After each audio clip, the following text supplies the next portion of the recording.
Hey friends, welcome to my channel. So today I thought I would talk to you guys about something else that I've been finding that I want to reconnect with and that I really love. So a couple videos ago I was talking about getting back in touch with things that I love, and one of those things for me is psychicness. So for anyone who doesn't know, because maybe you've not been to my channel before or maybe I've just not mentioned it, but I used to work as a professional psychic. How I got there is a long story. So I was born a person and I was raised Christian. My mom was Christian. She had been in the church her entire life, so she decided to put all 7 of us in church as well. She was well-meaning, as most people are, because they believe that this belief system is right, and they believe that they are saving you from some kind of spiritual peril by doing it. So I get it, but it's a long story. So here's the story. When I was Christian, I was part of the church like everybody else. I believed in it. I told other people about it when they asked. Obviously, I had Christian friends as I was growing up. And especially being raised in the US, it's a huge Christian population there. So you definitely feel like it's a right thing to do. You know what I mean? There's definitely lots of community. There's definitely lots of people who believe as you do. So I felt no reason to step outside of that belief system. It's pretty much the same as being whatever race you're born. You know what I mean? Like, it's just a fact of life. You just accept it as such. But apparently, religion is not that, which I would discover later. But anywho, I was a strong believer in it. However, I had always had questions. So the first question being, why do we feel like it's okay to minister to other people? I always thought that ministering, or what do you call it, the people who travel, like missionaries, I always thought missionary work was wrong. I couldn't put my finger on it. I didn't know why, but I always thought, why is it okay for us to go and completely disregard the spirituality of people in other places and replace their spirituality with ours? Something always felt wrong to me about that. But along those lines, I always had questions that it was very hard for my mom to ask. My mom was the Christian authority in our house, and she had been in church her whole life, and she read the whole Bible front to back, she said. You know what I mean? So when I had questions about Christianity, I went to her. And I had questions that stomped her to the point where she was like, you don't question Christianity, you don't ask questions. And I was like, sus, but all right. So that's what I grew up believing. I grew up believing that when you're Christian, and you don't question being Christian, you don't question the Bible, you don't question the religion, and you just follow it. Which I did until I was about 19 years old. So the thing that got me into alternative spiritualities was I was working at a restaurant when I was 19 years old, and I befriended a person who was 16, but like seemed very wise beyond her years. It turned out she was a mother. That'll do it. You know what I mean? But she opened an entirely new spiritual world to me. As I was hanging out with her, I realized that things existed that I had never heard of, which is interesting because, funny enough, she was into tarot and she was into dream interpretation. And once I hung out with her and looked at tarot cards, there's actually a lot of biblical symbology in tarot cards. In tarot cards, there's angels, there's a scene from Revelations on one of the cards. So there was definitely a lot of stuff that I recognized from Christianity and tarot, so I found that kind of intriguing. Also, when it came to like dream interpretation, I didn't even know there was such a thing. I didn't even know that people even cared about dreams or that they mattered to people. So that took me on quite a fantastic journey. What my friendship with her taught me was to not blindly accept things and to be curious. and man, did I run with it. Like, I found my thoughts getting deeper because, you know, when you're a Christian, like, supposedly the Bible has all of the answers about everything that could ever exist. And if it doesn't have the answer, then we just dance around that and go back to the answers that the Bible does have. So, so I was used to growing up thinking that Christianity was the end all be all. It explained everything, it had all of the answers, and I had no reason to question literally anything. Now, I had firsthand experience with stuff that was different, and I was eating it up. When I tell you that, like, I have always been a person who loves to learn, and I've always been spiritual even when I was Christian, but something felt wrong to me about church and stuff, and I had questions, like I said. So yeah, when this path, or when this like area was opened up to me, I was like, oh yeah, please tell me more.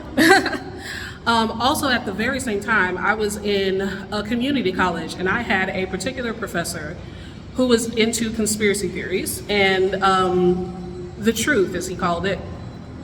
And he had us write research papers, and we had to find how 4 things were connected in the story that they told. So one of the papers that I chose ended up being about eugenics. Oh my God. Like, that was terrifying. But the other paper that I chose was like Theodosius 1 or 2, I forget which one, Constantine the Great, the Nicene Creed, and the Council of Nicaea. So for those of us who don't know what that is, Constantine, during the Roman Empire, he was the emperor of half of the Roman Empire. And to unite the Roman Empire, Christians were a cult at that time. They were in the minority. Most people were pagan or polytheistic at the time. And Christians were a cult because they only believed in one higher power. So those people who only believed in one higher power, they were being persecuted, is the word that they used. Their houses were being burned down, they were being like harassed, etc. So what Constantine did was he rode off into a battle, and he said the Christian God helped him win this battle. And he used that to unite the Roman Empire. And they blended the beliefs of this cult with paganistic beliefs because, you know, one God, but if we break it down into 3, God, the Holy Spirit, etc. I don't really know what the initial changes were of Catholicism being the universal Christian church. I don't know what Christianity was talking about during the Roman Empire, but I did know that Constantine the Great united the Roman Empire by ending the persecution of this group of people. So there was that. Theodosius came later, and he really reinforced, and I do mean reinforced, the Catholicism belief system. The Nicene Creed was the result of the Council of Nicaea, and the Council of Nicaea was where they decided that Jesus would not be human. They would remove all of his human characteristics and declare him the Son of God.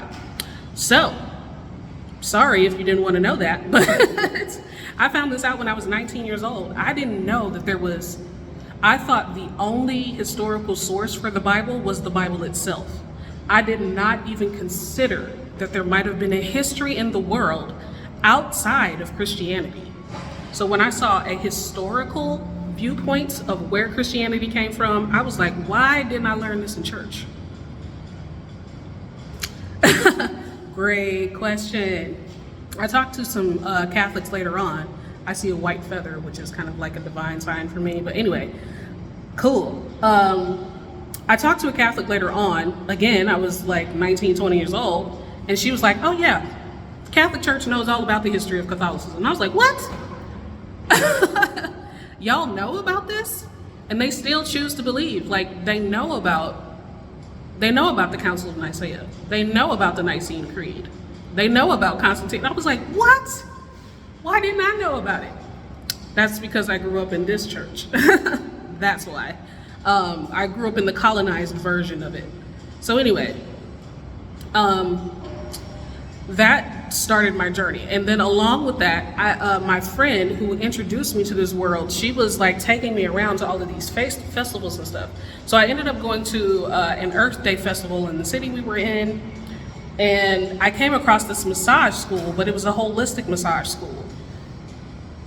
This massage school, I didn't know at the time. They were just giving out free 5-minute massages, and I was like, ooh, this is something I would like to know. I ended up going to that school, and you know what I did at that school? I learned massage, but I also learned spirituality and meditation. Okay, so this massage school that I went to, it combined Western massage techniques with Eastern healing philosophies. So in order to be in touch with people's energy, in order to be in touch with the problems that are beneath the surface, in order to understand what is emotionally or energetically happening to make the body tense up or hold stress, we learned about energy work. When I tell you, I was just learning on the surface. I was just learning like different methodologies and stuff like that. But when I went to massage school, it got real. Like, the meditation opened up a part of me that I did not know existed. It was a wild experience. Like, I could see energy around people. Now, with my friend, I had already been practicing some of this stuff, right? I had already, she loved going to the bookstore. I went to the bookstore with her. I saw a book on how to read auras. It was like, learn how to see auras in 60 seconds. I was like, mollywop. You know what I mean? I was like, pish tosh, and other nonsensical words. I was like, that's, yeah, whatever. Let's just see what this is about. So I read that book. I did what was in the book, and it worked. I'm just saying. I'm just saying. It worked. Then I went to massage school, and it was even more. Like, the little bit of practicing auras I saw, it was even more after meditating. And then also a lot of those meditations were guided visualizations, right? So you would have to make pictures, tell a story in your mind's eye, which opened the third eye. Look, if you don't believe in the third eye, that's okay. But I'm gonna tell you what happened to me. Practicing that muscle of seeing internally made me see externally too. So look, you ain't gotta believe me. But that's my experience.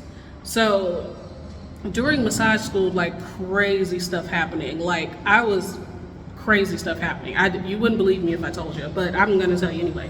So I started feeling like I was a healer in past lives. Don't come for me. That was just the feeling. That's just what I was seeing in my mind's eye. Different kinds of healers over different kinds of times. Like a male in some kind of indigenous population, like a female in the, not necessarily witch, but that kind of vibe, like a natural, earth-based kind of a healer, feminine kind of a healer, like all kinds of stuff. Did I think it applied to me? I'm not exactly sure, but it was what I saw in my mind's eye. It was what I felt in my body. So I was like, okay. Also, we were doing a like visual evaluation of somebody, and I saw a green light, a giant ball of green light next to somebody. And I was like, okay, so this exists. You know what I mean? So anyway, the moral of the story is, when this stuff started opening up to me and I was very curious about it and I wanted to know more and more started opening up to me, right? I also briefly went to this place called the School of Metaphysics. I didn't get anything out of that except for one, it was a scam. And two, it was just a different way of thinking about things. I think it was how I was introduced to like the idea of masculine and feminine being an energy and not just a physical body. And that is like the foundation of a lot of things. So many things that you can't even imagine. But separating masculine energy from the physical body and feminine energy from a physical body, life-changing. If you're ever interested, Check it out. You'll learn a lot. But anyway, that was how my early spirituality happened. So how I came to be a professional, well, I'm glad you asked. So I was hanging out with this friend, and like I said, this friend did tarot, and I had been playing around with it myself. I had some interesting experiences with it, and I was just reading my friends and myself for fun. I didn't ever expect to take it seriously.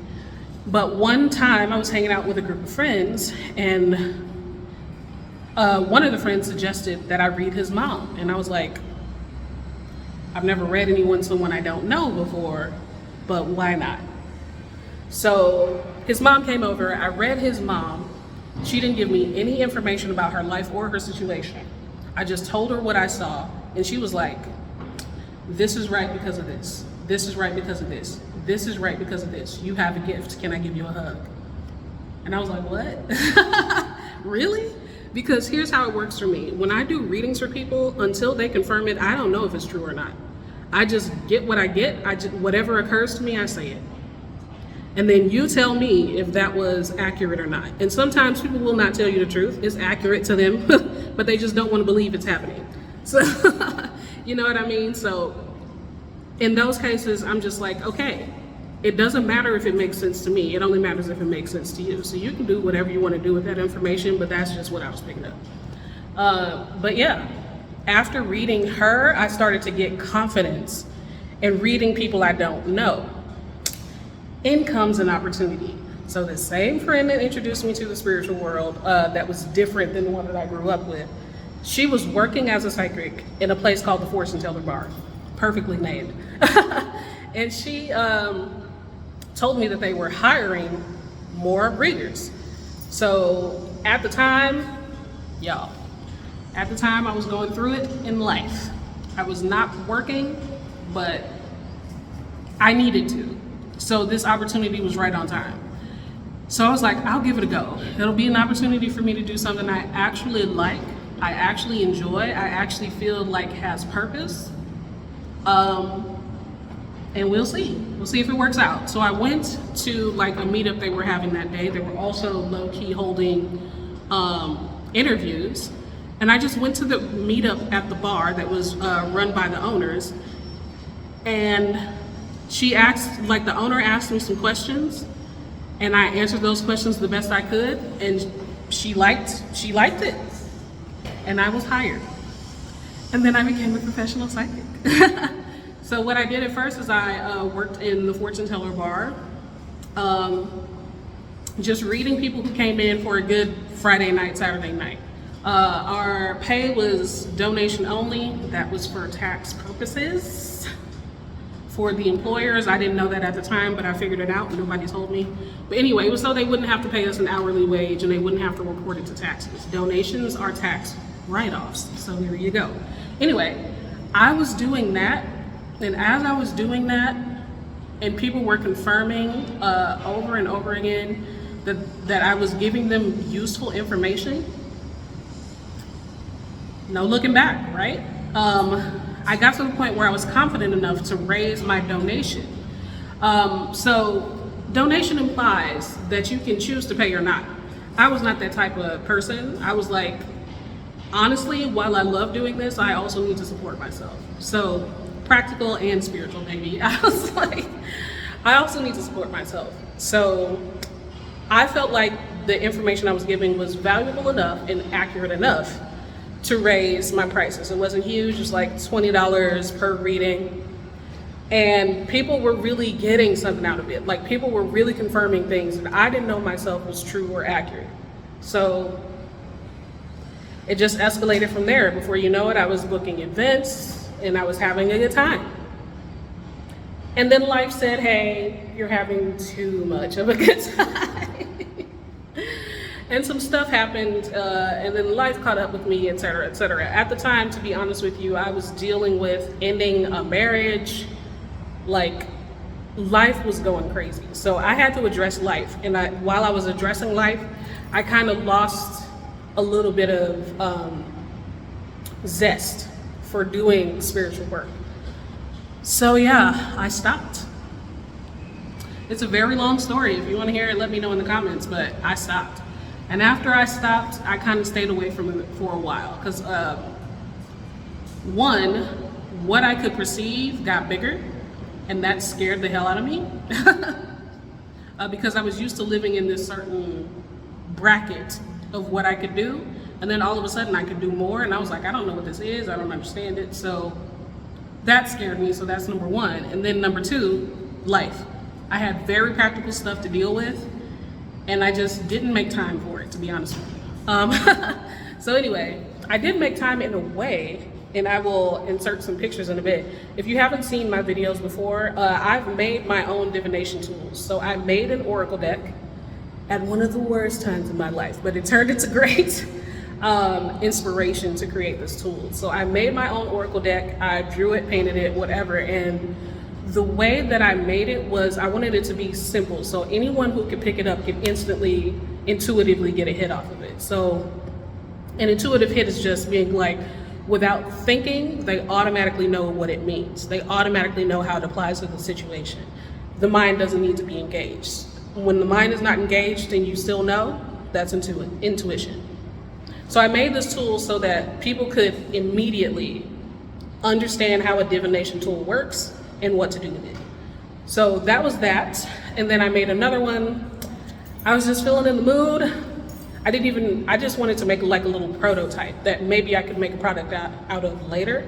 And I just got some cardboard, cut it up into equal pieces, and wrote words on them. And then that was a word oracle. I'd seen a word oracle be made before, but I like my word better, so ha. But anyway, I did make my own tools, but at the same time, again, life was kicking my behind.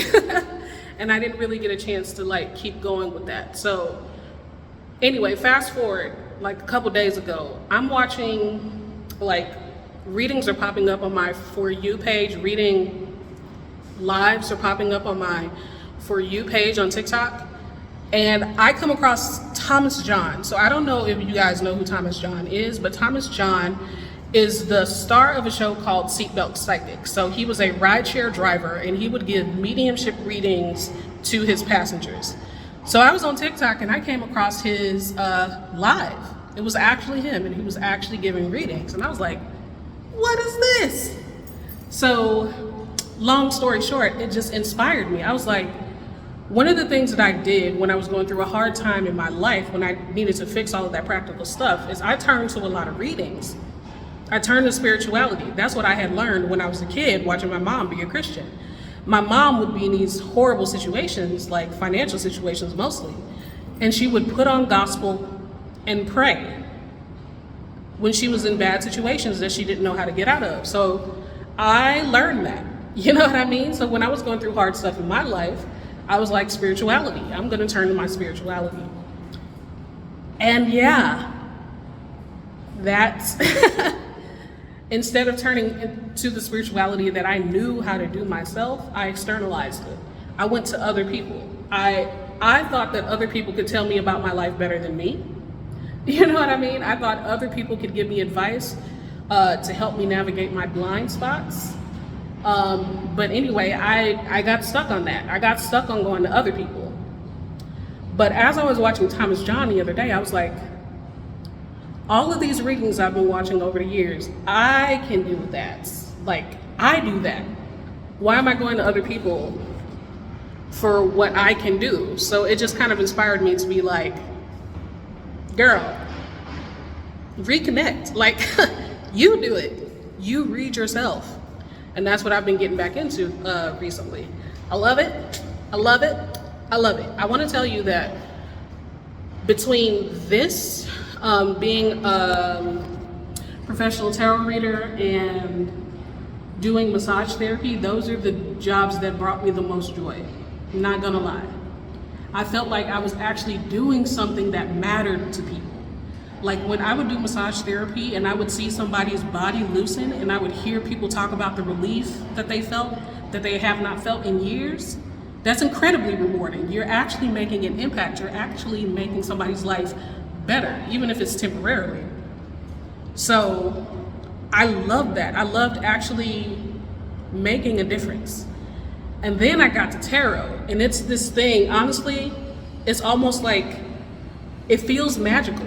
It feels like, how is this even possible? You know what I mean? So I would just get these thoughts. I would just say these thoughts, and people were like, oh yeah, perfect stranger who does not know me in my life. That's exactly what's happening.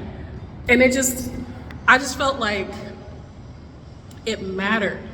I just felt like I was doing work that mattered. It wasn't menial, it wasn't tedious, it wasn't a cog in a wheel, it was something that actually mattered.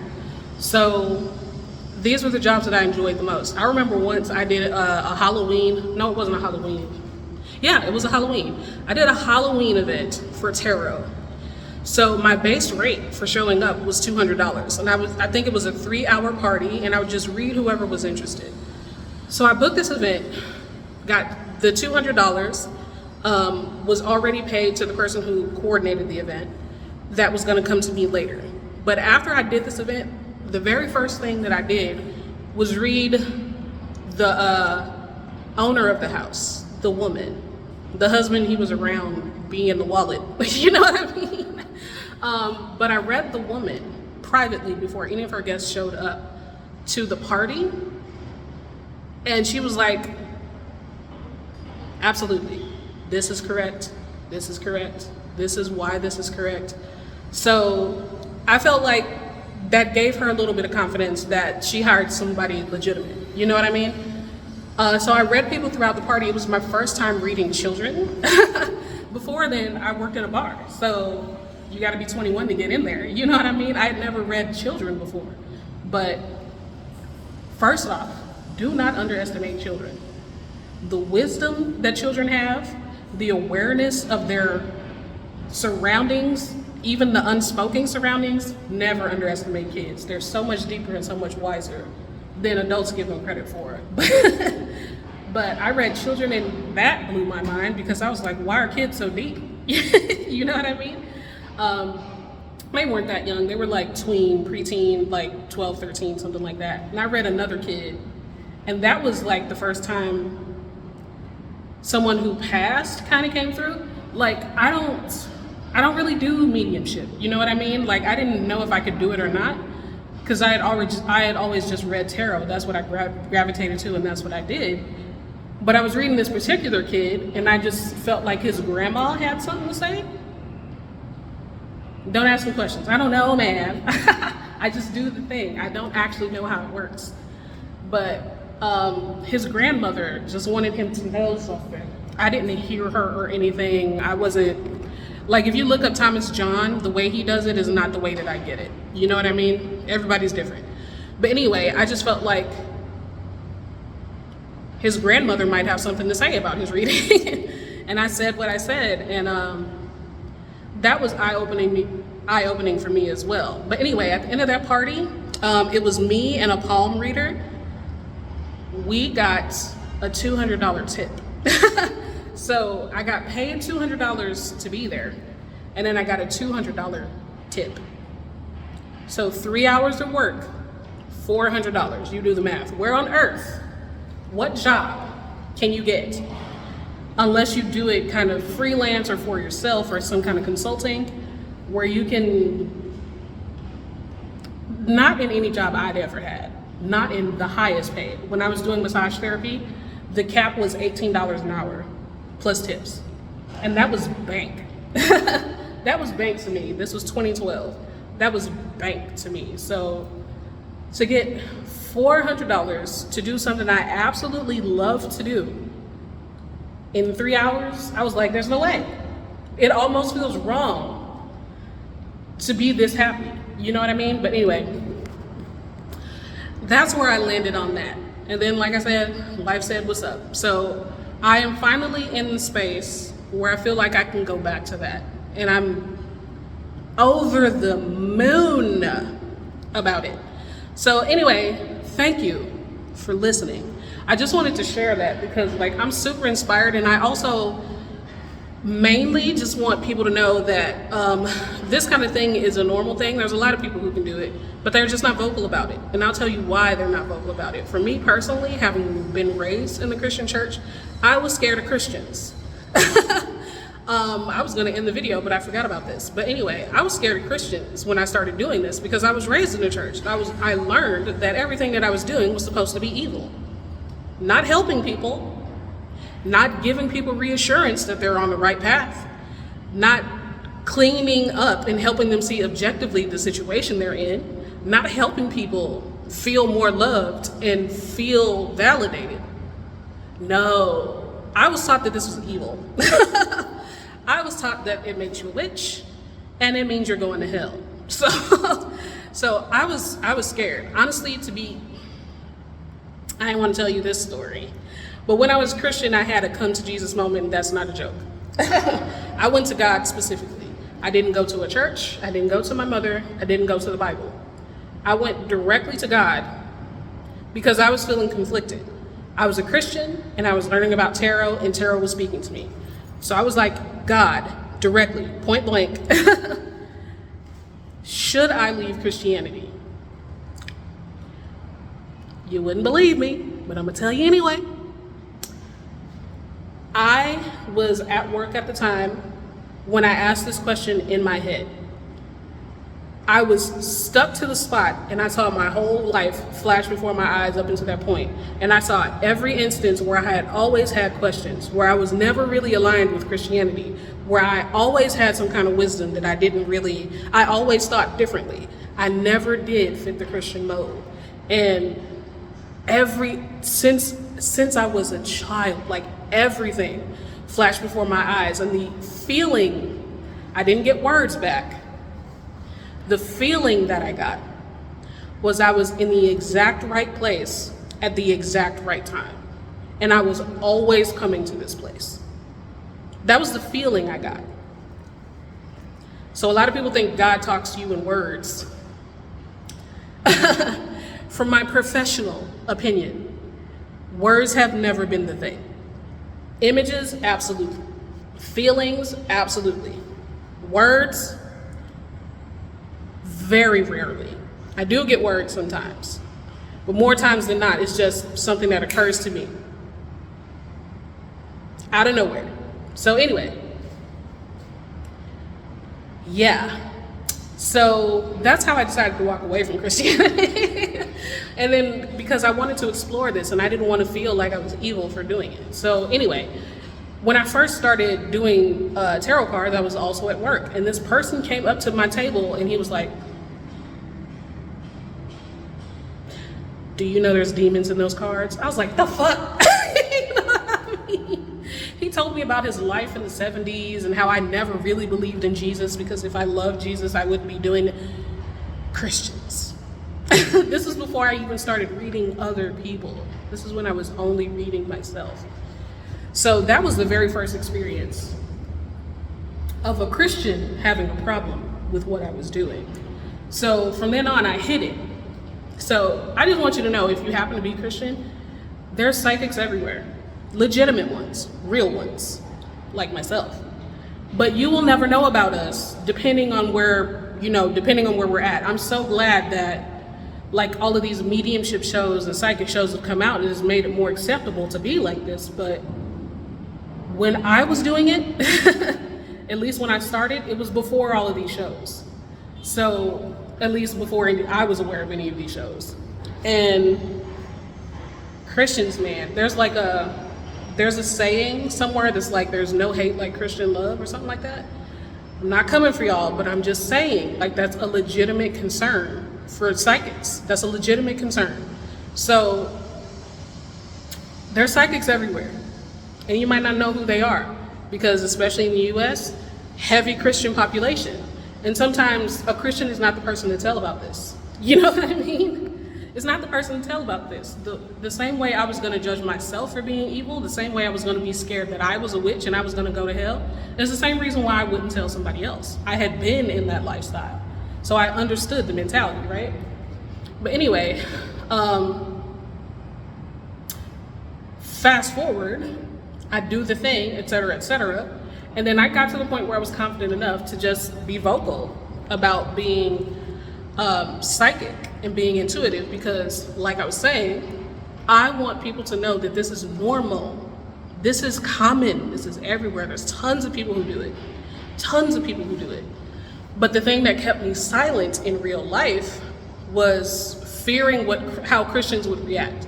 So anyway, I had gotten to the point where I got confident enough to be vocal about being psychic in New Orleans. So I had visited New Orleans. I had gone on vacation in New Orleans. I got engaged on that vacation in New Orleans. And we went to New Orleans because of their alternative spiritual scene. So I'm not into any kind of dark anything, just so you know. Everything has light and dark. It doesn't matter what it is. But the ones that lean toward darkness is not my thing. Not a fan, not here for it. So we went to New Orleans for spiritual reasons. So I thought it was the culture in New Orleans for there to be like spiritual inclusivity. And then I lived in New Orleans and realized it was the Bible Belt, child. It was the Bible Belt. The thumping was crazy. I had never seen people more entrenched in Christian teaching than when I was in New Orleans. And I think it's because it's in direct response to having alternative spiritualities there. Anyhow, I always film in these hot locations, so excuse that. But anyway, here I am in my Missouri state of mind, super confident to be like, hey, I'm a psychic. Hey, girl. Or they, or you, whoever you are. The clapback was crazy. If you've seen any of my other videos, you'll know I was homeless in New Orleans. I went to a shelter. The shelter was Christian. I said, oh, I came to New Orleans to be a psychic. Kicked out on the street. While I was on the street, you want to know who fed the homeless? Christians. You know what they offered? Hey, come live with us. Come work in our businesses with no wage. And we will help you know God better. Not better yourself, not become independent, but work for us for free, Yeah, that was on the street there. And then I got into a different shelter surrounded by Christian ladies in a private group therapy session where nothing was supposed to leave the group. The leader of the session was like, what brings you to New Orleans? I was like, oh, I was gonna be a psychic. The leader, how's that going for you? The person next to me, hi, my name is dang, dang, dang. I'm a Christian, looks directly in my face, and I believe that Jesus. Did I take anything from y'all? Like, what did I take from you? Like, why do you feel threatened right now? You know what I mean? Like, this is who I am. I didn't say that you should stop being who you are. And I didn't say I didn't approve of who you are. I said this is who I am. However, after that group, you know what happened? In this group that was supposed to be confidential and nothing left the group, I suspect the person who was in my face telling me that she was a Christian that believes in Jesus went and told all of the other ladies that I'm a psychic, and thus ensued bullying as a grown-ass woman. It was fantastic, which means it was horrible. We had chores to do. They would shit on my chores, like they shit on the toilet and blamed it on me, literally. They would go behind the chores that I did and fuck them up. They would walk past me saying the devil is a lie. So, valid to have concerns about Christians, valid. But also in my spirituality, there's a little bit of a law of attraction type of thing that if you think it happens. So I had already had that fear, so is this just my fear being realized? Questions. But anyway, now I'm no longer afraid of Christians. What I've learned is discernment. So what that means is deciding who's okay to tell in the first place. So I was working, before I left the States, I was working, and I worked at a place where there were a lot of Christians. And I actually ended up having a positive experience when I got to know them and decided that I could trust them with this information. Their response was all positive. Now, there was a couple of Christians there who I liked and enjoyed. They were great people, but I knew not to tell those people. I knew not to tell those people. They were the type who were awesome, but don't push them. You know what I mean? You just know. After a while, you just know. So anyway, that ended up being kind of healing for me, because I was like, I'm very grateful to have a positive response from Christians about this. So yeah, not afraid of Christians anymore, but that's that. Anyway, this is a 40-minute video. Dude, if you've been here this long, appreciate your entire face, like for real. Anyway, thank you. Like, comment, subscribe. I'm gonna end it here. If you want to see some more stuff on my channel, check it out. It's not always about this. Also, if you want to support me in any way, you definitely can. I have Patreon. The first tier is $1 and it's just support, and I would appreciate that. And then also, if you want to buy me a coffee, I like those. Anyway, like, comment, subscribe, yada yada. Bye bye.